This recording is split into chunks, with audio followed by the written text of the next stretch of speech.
السلام علیکم۔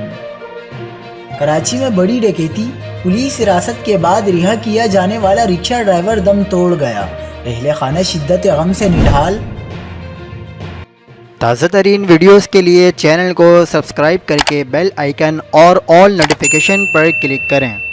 آپ کو بتاتے چلیں کہ 12 مارچ کو ڈیفنس فیس 7 سہر کمرشل میں موبائل فون شاپ میں 4 مسلح ڈاکو 1.25 کروڑ روپے کے قیمتی موبائل فون لوٹ کر فرار ہو گئے تھے۔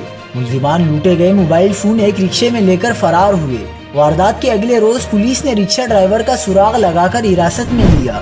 رکشہ ڈرائیور عبدالرشید اتوار کی صبح گھر میں دم توڑ گیا۔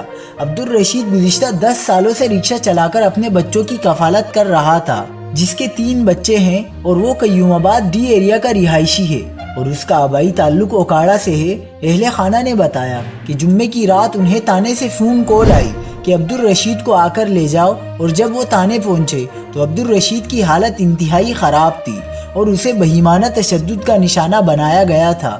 رکشہ ڈرائیور کے اہل خانہ کے مطابق عبدالرشید نے ڈکیتی میں ملوث ملزمان کو کورنگی گودام چورنگی پر چھوڑ دیا تھا اور ملزمان نے عبدالرشید کو کرائے کے 800 روپے بھی ادا نہیں کیے تھے۔ مزید خبروں کے لیے دیکھتے رہیے حق پاکستان نیوز۔